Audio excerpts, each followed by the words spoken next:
نحمدہ ونصلی ونسلم علی رسولہ الکریم بسم اللہ الرحمن الرحیم۔ نبی کریم صلی اللہ علیہ وسلم کا ارشاد گرامی ہے، لا تتمنوا الموت، موت کی تمنا نہ کرو۔ اس حدیث کے اندر آپ صلی اللہ علیہ وسلم ہمیں یہ بتلا رہے ہیں کہ انسان دنیا کے اندر جب آتا ہے تو اس کو خوشیاں بھی ملتی ہیں، غمیاں بھی ملتی ہیں، پریشانیوں کا بھی سامنا کرنا پڑتا ہے، تکلیفوں کا بھی سامنا کرنا پڑتا ہے، اور ان سب چیزوں کے بارے میں اللہ تعالیٰ قرآن کے اندر ارشاد فرماتے ہیں،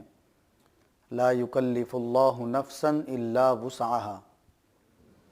کہ میں اپنے بندے کو جب تکلیف دیتا ہوں تو وہ اس کی طاقت کے مطابق، اس کی برداشت کے مطابق اس کو تکلیف دیتا ہوں۔ اللہ تعالیٰ قرآن مجید کی اس آیت کے اندر سمجھ لیں کہ ایک ضابطہ اور قانون بیان فرما رہے ہیں،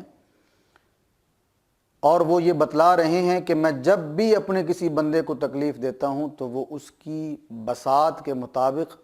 اس کی طاقت کے مطابق اس کو دیتا ہوں، اس کی برداشت سے باہر اس کو میں کوئی تکلیف نہیں دیتا۔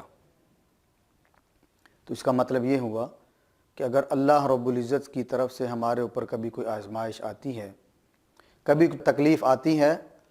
تو اس کا مطلب یہ ہے کہ یا تو اللہ تعالیٰ ہمارے درجات کو بلند فرمانا چاہ رہے ہیں، یا ہماری نیکیاں وہ اتنی قابل نہیں ہیں کہ جن کی بنیاد پر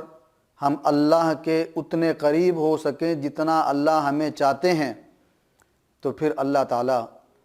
اس سسٹم کو برابر کرنے کے لیے ہماری نیکیوں کے ساتھ ساتھ ہمیں پریشانیاں دیتے ہیں، تاکہ میرا بندہ ان تکلیفوں کو برداشت کرے اور برداشت کرتے کرتے یہ میرے قریب ہو جائے۔ لیکن اس کا یہ مطلب کبھی بھی نہیں ہوتا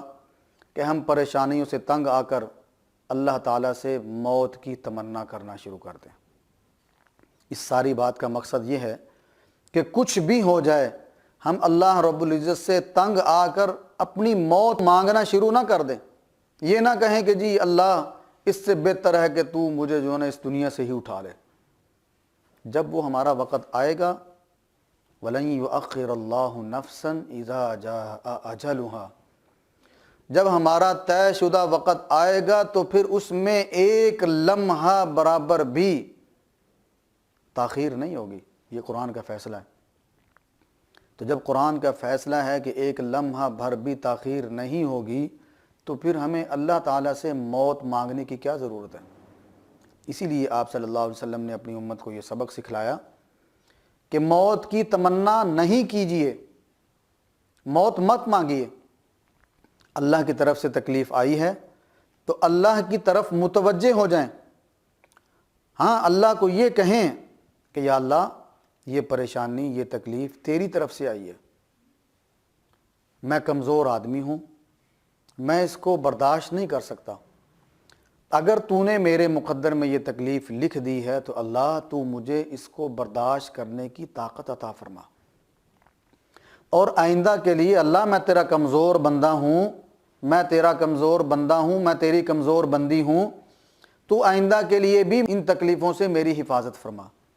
یہ اللہ سے ہم دعا مانگیں، لیکن اللہ رب العزت سے اپنی مصیبتوں، اپنی پریشانیوں، اپنی تکلیفوں سے تنگ آ کر کبھی بھی موت کی تمنا نہ کرے۔ اللہ تعالیٰ کی بارگاہ میں دعا ہے اللہ ہم تمام کی مصیبتوں کو، پریشانیوں کو ختم فرمائے۔ وآخر دعوانا ان الحمد للہ رب العالمین۔